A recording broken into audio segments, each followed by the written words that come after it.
uma das obras símbolo da capital do Brasil, uma das muitas obras geniais do gênio Oscar Niemeyer, também num início de noite magnífico, chuvoso aqui no Planalto Central.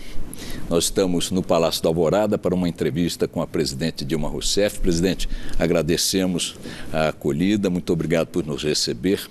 É um prazer, Boechat. Muito obrigado. É um prazer te ter aqui hoje. Bom, nós temos milhares de perguntas a fazer, mas eu estava conversando aqui antes da entrevista com a senhora e temos um tempo limite, claro. O presidente continua com a voz muito castigada e acabou de receber mais cedo, vou me permitir cometer essa inconfidência, um telefonema do presidente Obama. O que o presidente Obama lhe disse em relação ao descanso, presidente? Que era bom descansar. Depois de campanhas eleitorais intensas, é sempre bom descansar. O que ele achou dos 3 dias de férias? Achou muito pouco. Eu acho que lá eles têm o hábito de tirar um tempo maior, claro. Viu, Boechat? E a senhora pretende seguir o conselho dele? Não tem como, Boechat. Talvez lá no Natal a gente pegue e emenda um pouquinho o Natal com o fim do ano.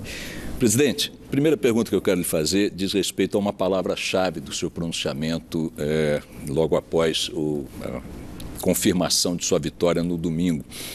Nesse pronunciamento à nação, diálogo foi a palavra-chave e tem sido, em outras declarações suas.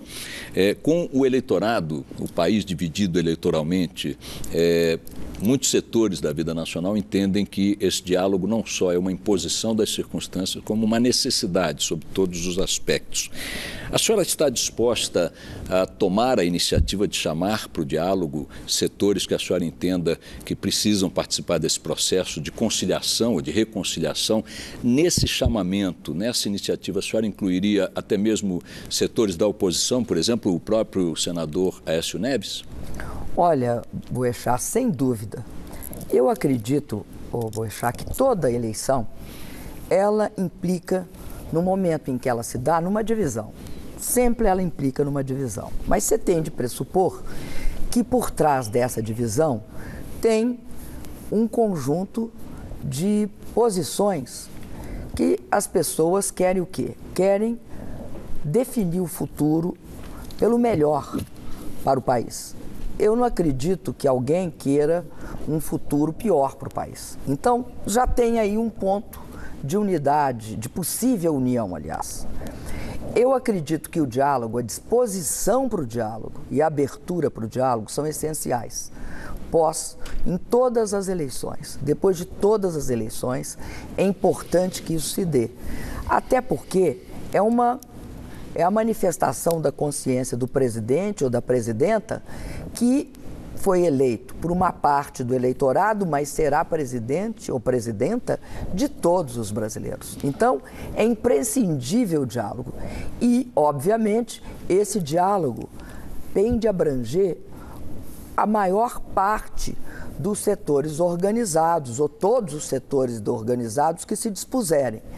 E isso também inclui, obviamente, aqueles que foram oposição, que foram adversários meus durante o processo eleitoral.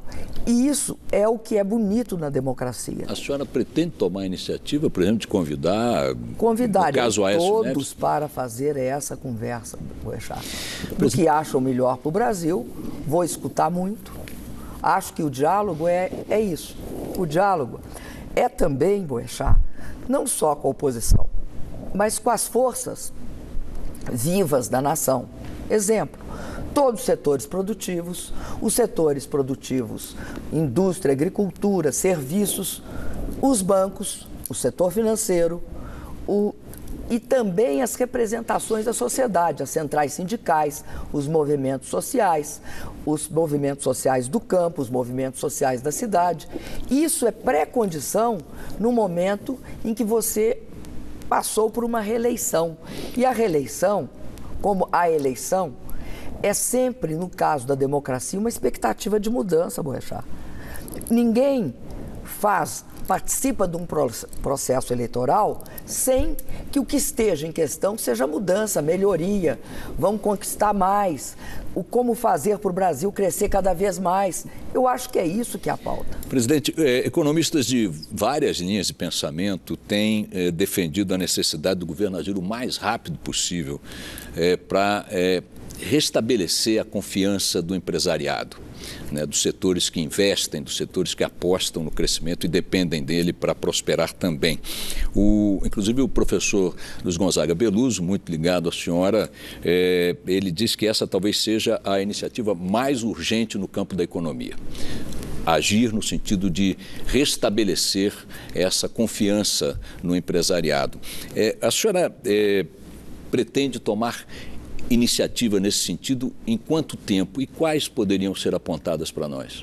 Olha, Boechat, eu pretendo fazer isso antes de ser reconduzida à presidência, ainda nesse primeiro mandato, aproveitando esse final de ano. Eu acredito, Boechat, que quando a gente fala em confiança, eu acho que o que está na pauta, na verdade, é uma discussão a respeito do como que cada um de nós, cada setor, enxerga os passos a serem dados para garantir que o Brasil retorne ao crescimento. E, ao mesmo tempo, avaliar a dimensão e os efeitos da crise internacional sobre nós e como que a gente reagirá para nos defender das consequências dela. É importante, por exemplo, que nós todos nos unamos no sentido de perceber que o Brasil tem fundamentos fortes. E esses fundamentos fortes se expressam até numa certa situação interessante.